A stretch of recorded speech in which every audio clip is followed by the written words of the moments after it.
우리에게 오늘 주시는 하나의 말씀 골로새서 1장 15절에서부터 28절의 말씀입니다.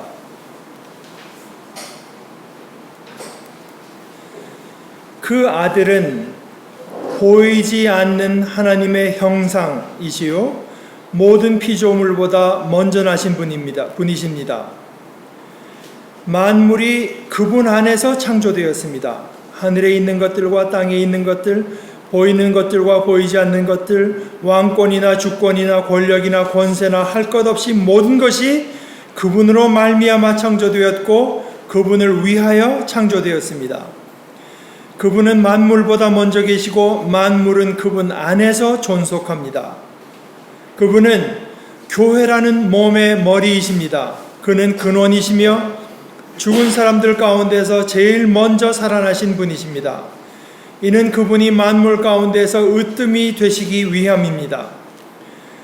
하나님께서는 그분의 안에 모든 충만함을 머무르게 하시기를 기뻐하시고 그분의 십자가의 피로 평화를 이루셔서 그분으로 말미암아 만물을 그 땅에 있는 것들이나 하늘에 있는 것들이나 다 자기와 기꺼이 화해시키셨습니다.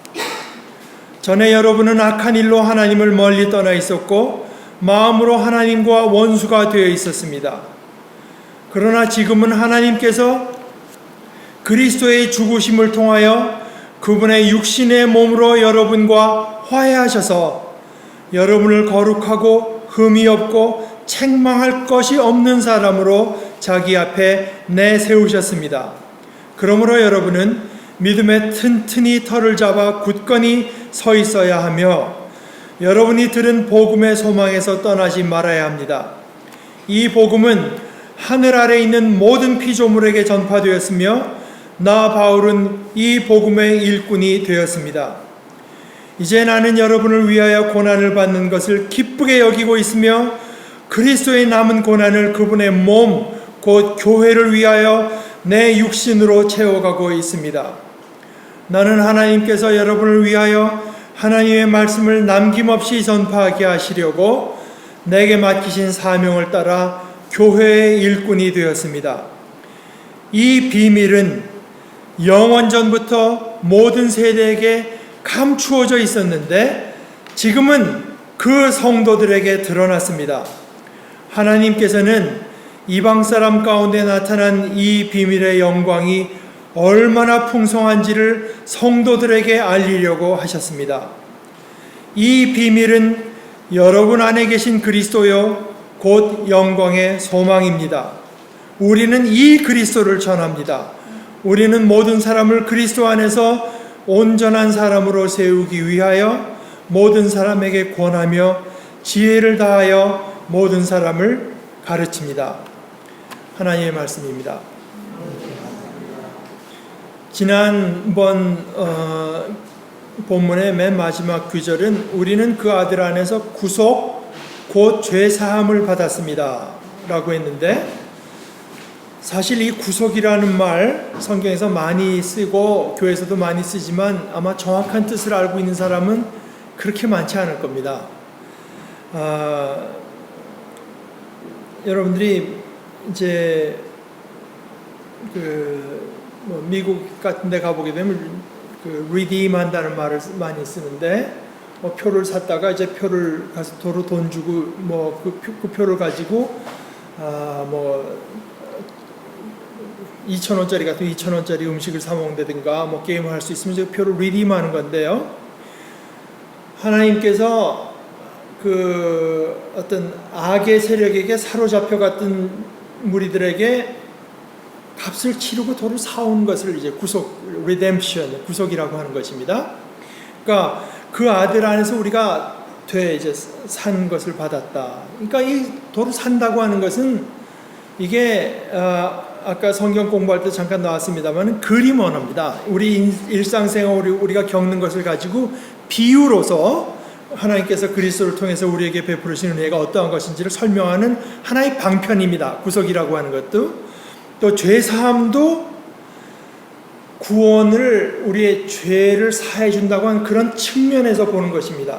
그러면 구속이냐 죄사함이냐 어느 거냐가 아니라 하나님께서 우리에게 베푸신 구원의 사건을 이면에서도 보고 저면에서도 보고 여러 면에서 보면서 우리에게 설명해 주는 것인데, 그 중에 하나 오늘 20절과 22절에 나온 말씀은 화해가 있습니다. 화해, reconciliation, 화해도 뭐 하나님하고 우리 사이에 무슨 뭐 우리가 하는 것처럼 불화해가지고 서로 말도 안 하고 뭐 그냥 어깃장 놓고 이런 식의 생각을 하기 쉽지만, 그것도 역시 하나님께서 우리에게 베푸신 은혜가 어떠한 것인가를 설명하기 위한 하나의 방편입니다. 사실 오늘 이제 화해라고 하는 말이 나오면서 21절에 보면, 여러분은, 이거 왜냐면 골로새라고 하는 데가 유대 지역이 아니고 이방 지역이니까, 여러분은 전에는 악한 일로 하나님과 멀리 떠나 있었고 마음으로 하나님과 원수가 되어 있었습니다. 근데 이런 말을 들으면 어떤 사람들은 당장 반발할 수 있습니다. 내가 뭐 언제 하나님 원수 삼았다는 소린가? 나는 뭐 그 양반하고 별 상관없이 지내왔지 원수 삼은 적 없다. 그런데 하나님이라는 분이 우리가 전적으로 사랑하면서 순종하든가 아니면은 우리의 전적인 사랑을 받아서 마땅한 분이기 때문에, 그게 아니면은 그게 원수가 된 겁니다. 그게 아니면 하나님께 합당한 태도로 우리가 나가지 않았으면 이게 하나님께 어깃장을 놓는 거거든요. 원수가 된 것입니다. 그래서 오늘 화해에 대해서 이제 얘기를 해보려고 하는 것인데, 좀 엉뚱하지만 개소리를 갖고 한번 시작해 보려고 합니다. 내가 이제 우리 강아지를 데리고 하루에 한 번씩은 본래 이제 나가줘야 돼요. 걷기도 하고 그래야 되니까 오줌도 넣어야 되고. 그래서 가다 보면은 우리 한국 분들이 아직은 그렇게 큰 게, 게다가 시꺼먼 게 별로 익숙지가 않기 때문에 뭐 저기서부터 막 겁을 먹고 막 우는 아이들도 있고 그래요. 근데 사실 강아지라고 하는 게 인간에게 쓸데없이 이렇게 화를 뭐 이렇게 그냥 지저대고 물지 않거든요. 인간이 그에게 어떤 그 고통스러운 기억을 남겨주지 않았으면. 이제 제가 강아지를 키우면서 보다 보니까, 옛날에 이제 한국에서만 해도 그냥 그 문간 들어가서 집 그 막 들어가기 전에 마당에다 묶어놓고 들락날락을 한 번씩 차주고. 그러니까 걔는 얼마나 고통스럽겠습니까? 가고 싶은데 못 가고 묶여있다 오면은 와서 쓰다듬어 준 것도 자기는 좋다고 오면 한 번씩 차고 뭐 이러니까. 그러니까 이제 이렇게 거기에 대한 반응이 인간에 대해서 이렇게 사나워지는 거 아니겠어요? 사실은 이것이 간단한 일 같아도 성경의 가르침을 따르자면 이것이 하나님과 인간이 소외되어 있기 때문에 일어나는 일입니다. 인간이 하나님께서 뭐 강아지뿐만 아니라 온 그 식물, 온 그 자연 만물을 하나님의 뜻에 맞게 다스리라고 하는 어떤 그 독특한 임무를 우리에게 주셨고, 또 그것을 할 수 있도록 짐승에 대해서 인간이 아주 그 독특한 어떤 그 권위가 있습니다. 개라고 하는 게 이상하게 그 사람을 좋아하고 따르지 않습니까? 그래서 사람에게 하나님을 대신해서 이 온 세상을 다스릴 수 있는 어떤 그 이성적인 지혜도 주시고요, 기술도 주시고, 그것을 축적할 수 있는 어떤 그 능력도 인간에게 주시고, 또 하여간 피조물들에 대해서 독특한 어떤 권위를 주셔서 이것들을 잘 다스리게 하신 것을 우리가 알고 그 뜻에 맞춰서 다스리려고 했다면, 우리는 짐승들하고도 훨씬 더 평화롭게, 훨씬 더 풍성히 지낼 수 있었을 것으로 생각합니다. 이 세상 자연 만물이 그저 그냥 쳐내가지고 뭐 어떡하든지 그저 내 집 크게 짓고 내 은행에 그저 돈이나 잔뜩 쌓아놓으라고 한 어떤 착취의 대상이 아니라, 이것을 가지고 다른 사람들도 유익하게 하고 이 주인 대신 하나님의 뜻에 맞도록 잘 다스릴 책임을 받고 태어났다고 하는 것을 인정하고, 그것이 모자라면, 그 지혜와 힘이 모자라면 하나님께 구하면서 살았으면 인간끼리도 그렇게 싸울 일이 없습니다. 인간끼리도 싸울 일이 없고 인간과 자연 사이에도 이런 어떤 그 괴로운 일이 일어나지 않게 돼 있어요, 사실은. 그러나 우리가 하나님과 소외되어 있기 때문에, 다시 말해서 인간이라고 하는 게 말입니다, 우리에게 마치 우리가 사랑과 순종과 충성을 마땅히 바쳐야 될 창조주, 나를 창조해 주신 창조주가 없는 것처럼 여기고 살아가기 때문에, 엄연히 우리의 창조주가 계신데 무시하고 없는 것처럼 여기고 살아가기 때문에 인간과 인간 사이에도 소외와 불화가 일어나게 되어 있습니다. 여러분 혹시 성경에 대해서 아시는 분은 아실지 모르지만, 카인이 자기 형제 아벨을 죽이고 난 뒤에 하나님께서 카인에게 찾아와서 한 물음이 그겁니다. 내 형제 아벨이 어디 있느냐? 하나님은 우리가 우리 이웃에 대해서, 우리 형제에 대해서 책임을 지고 관심을 지고 돌보기를 원하세요. 그 하나님이 계신 것을 인정하고 인간끼리 지내지 않는 한 인간과 인간 사이에 소외와 불화가 일어나고, 인간과 자연 사이에도 소외와 불화가 일어납니다. 짐승을 갖다가 말을 대량으로 키워가지고는 가서 남의 나라를 침략하고 사람들을 죽이는 데 쓰거든요. 결코 말이 원하는 것이 아닙니다. 그 말로서는 억울하게 인간이 잘못되어 있기 때문에, 인간이 하나님의 뜻에 순종하지 않기 때문에 억울하게 다른 사람들을 괴롭히는 일에 동원되는 것뿐입니다. 그래서 인간과 자연 사이에도 소외가 일어나고 불화가 일어납니다. 자연이라고 하는 게 자기가 원한 거 아니지만 인간의 악한 손에 끌려 들어가기 때문에 공해를 배출하게 되고 사람들에게 암을 일으키게 되고 고통을 주게 되는 거죠. 또한 나아가서 인간, 나와 나 자신 간에도, 심지어 나와 나 자신 간에도 소외가 일어나고 불화가 일어나게 됩니다. 그래서 하나님과 우리가 소외된다고 하는 것이 아직도 그렇게 얼마나 심각한 문제인지 모르겠으면 조금 철학적인 얘기로 들어가 봐서, 우리 한국분 중에 김용규라고 하는 분이 있습니다. 그분이 서양 문화를 이해하려면 그 하나의 코드를 하나 이제 깨우쳐야 되는데, 그게 신이다, 하나님이다. 그래갖고 서양 문화를 읽는 코드, 신 한 책을 쓴 게 있어요. 상당히 두껍지만 흥미진진하고 여러분들이 시간 내서 한번 읽어도 좋을 것 같습니다. 그 책을 보게 되면 그분이 그런 얘기를 합니다. 벌써 한 3세기 이러면은 어거스틴 4세기 이렇게 되면서 철학, 그분들이 생각한 철학은 신학과 별로 다른 게 아닙니다. 중세기까지도요.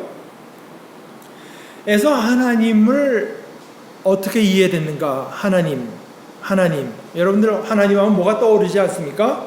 여러분 어떤 게 떠오릅니까? 혹시 할아버지가 떠오르세요? 하나님 하면 여러분들의 마음속에 떠오르는 게 뭐가 있을 거 아닙니까? 우리 어떤 말이든지 떠오르면 어떤 이미지가 떠오르는데요. 하얀 옷 입은 할아버지가 떠오르지는 않으세요? 근데 그 하나님을 가장 잘 이해하는 말이 뭘까? 이제 그 중세기의 철학자들은 한 말은, 이 사람 말은 그렇답니다. 존재래요, 존재. 하나님이라는 존재가 아닙니다. 그거는 존재하는 분이죠. 나라는 존재, 이게 아니라 그 존재 자체.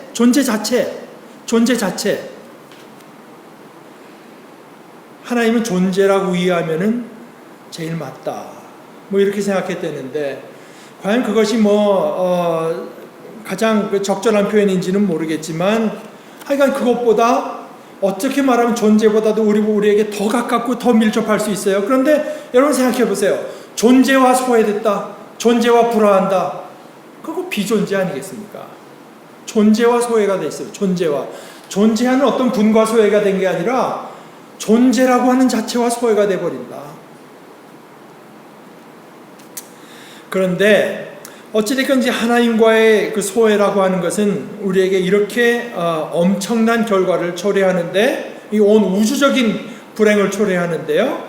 그런데 이대로 있을 수 없다. 그래서 하나님께서 화해를 이루세요. 이 화해 화해가 필요한 어떤 불화, 소해, 이것을 초래한 당사자는 인간입니다. 그런데 이 불화를 초래한 당사자인 인간은, 우리 동양에 말하는 결자, 해집, 묶은 사람이 풀어야 된다 이런 말이 있지만, 그러나 인간은 화해 필요도 못 느낍니다. 화해할 생각도 없습니다. 또 화해를 이룰 능력도 사실 없습니다. 다만 하나님과 소외되고 불화한 인간이, 또 그 인간 때문에 온 만물이 얼마나 가난해졌고 얼마나 낮아졌고 천해졌고, 돈 얼마를 얻기 위해서, 또는 자기의 성적인 욕망을 채우기 위해서 사람을 죽이기도 하지 않습니까? 얼마나 천하고 그래서 고통스러웠는지를 보시고 그것을 견디지 못하신 하나님께서 화해를 이루세요. 어떻게 이루시는가? 오늘 읽은 성경은 참 너무나 심오한 내용을 말을 하고 있는데, 하나님께서 우리 인간을 포함한 만물을 창조하실 때 그리스도 안에서 창조하셨다. 그리스도를 통해서 창조하셨고 그리스도를 목표로 해서 창조하셨다고 하는 말이 나옵니다. 인간을 포함한 만물을 창조하실 때 그분 안에서, 그분으로 말미암아 또 그분을 목표로 창조하신 그분, 그 그리스도 안에서 또 새 창조를 이루세요. 또 그리스도로 말미암아 새 창조를 이루시고 여전히 그리스도를 목표로 새로운 창조를 이루세요. 그분의 십자가의 피로 평화를 이루셔서 그분으로 말미암아 만물을, 그 땅에 있는 것들이나 하늘에 있는 것들이나 다 기꺼이 자기와 화해시키셨습니다. 전에 여러분은 악한 일로 하나님을 멀리 떠나 있었고 마음으로 하나님과 원수가 되어 있었습니다. 그러나 지금은 하나님께서 그리스도의 죽으심을 통하여 그분의 육신의 몸으로 여러분과 화해하셔서, 그리스도의 육신의 몸, 그리스도께서 십자가에 흘리신 그 피를 가지고 여러분과 화해하셔서 이제 여러분을 새로운 피조물로 창조하셔요. 여러분을 거룩하고 흠이 없고 책망할 것이 없는 사람으로 자기 앞에 내세우셨습니다. 이 모든 것이 결국은 하나님의 사랑으로부터 시작됩니다. 하나님이 사랑이시기 때문에 비롯되는 일입니다. 하나님이 사랑이시기 때문에 하나님께서는 우리를 향해서 한없이 불쌍히 여기는 마음을 품으세요. 이 하나님의 이러한 한없는 자비, 그리고 자비 때문에 베푸시는 끝없는 은혜, 그리고 은혜 때문에 세우시는 거대한 계획과 경륜, 그리고 그 세우신 계획을 구체화시키시는 깊고도 오묘한 지혜, 그리고 그 계획대로 반드시 어떠한 방해를 극복하고서도 이루시는 막강한 능력, 이 모든 것, 하나님의 이 모든 것, 하나님께서 그분의 신성을 발휘하신 이 모든 것이 1장 19절의 말씀대로 그리스도 안에 있습니다. 하나님께서는 그분의 안에, 그리스도 안에 모든 충만함을 머무르게 하시기를 기뻐하시고, 그것이 그리스도입니다. 그리고 그것이 하나님의 뜻이며 하나님의 선택입니다. 하나님께서 그렇게 하시지 않을 수 없도록, 이 표현을 여러분 주위에서 들어보십시오. 하나님더러 가장 하나님다운 분이 되도록, 인간적으로 좀 표현해 보자면 하나님더러 가장 내키시지 않는 일을 또 가장 기뻐하면서 하시도록, 이것이 하나님의 신성입니다. 가장 내키시지 않을 일을 우리 인간을 위해서 가장 기쁨으로 행하시는 것이 하나님이 되신 것입니다. 이렇게 되도록 하나님의 신성, 하나님 되심을 온전히 어떻게 말하면 발휘하도록 하신 것이 그리스도십니다.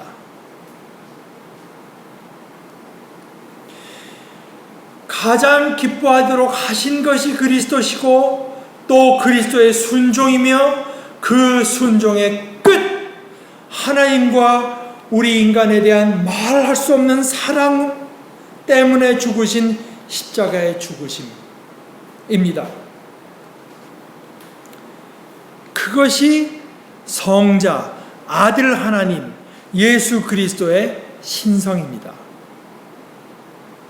신성이라고 하는 것은 뭐 그냥 여기서 나타나서 하나님께서 갑자기 하니까 이 집에 갑자기 뭐 금으로 다 뒤덮이고 이런 것이 신성이 아닙니다. 물론 하나님께서 그걸 하실 수 있죠. 그러나 하나님께서, 아버지 하나님께서 또 아들 되신 하나님께서 그 신성을 온전히 100% 발휘했을 때 그 신성은 어떻게 나타났는가 하면은 십자가를 지는 것으로 나타났고, 성자에게는, 그리고 성부에게는 그 십자가로 말미암아서 모든 것을 용서하는 쪽으로 우리의 모든 존재와 화해하는 가장 내키지 않는 결정을, 가장 내키지 않는 선택을 가장 기뻐하면서 행하신 것이 하나님의 하나님 되심입니다. 그렇기 때문에 나사렛 예수의 육체적인 죽음에는 아들 하나님과 아버지 하나님의 하나님다우심 또는 하나님 되심이 드러나 있습니다. 이것을 못 본 척한 채, 이것을 도외시한 어떤 지혜든지 어떤 철학이든지 어떤 가르침도 결코 충분할 수가 없고 궁극적인 진리일 수가 없습니다. 우리 공자님의 말씀 가르침을 보다 보면 정말 참 깊고도 심오합니다.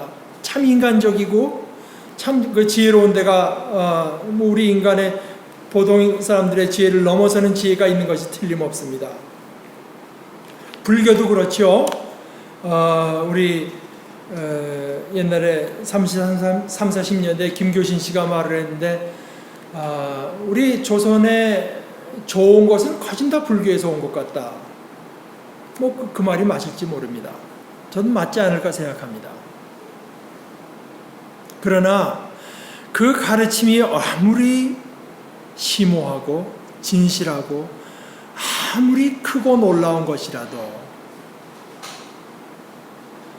그리스도의 십자가의 죽으심에서 그가 하나님 되심과 또한 그 십자가를 통해서 구속을 또 화해를 이루시는 데서 하나님께서 하나님 되셨다고 하는 것이 드러났다고 하는 이것을 도외시하는 한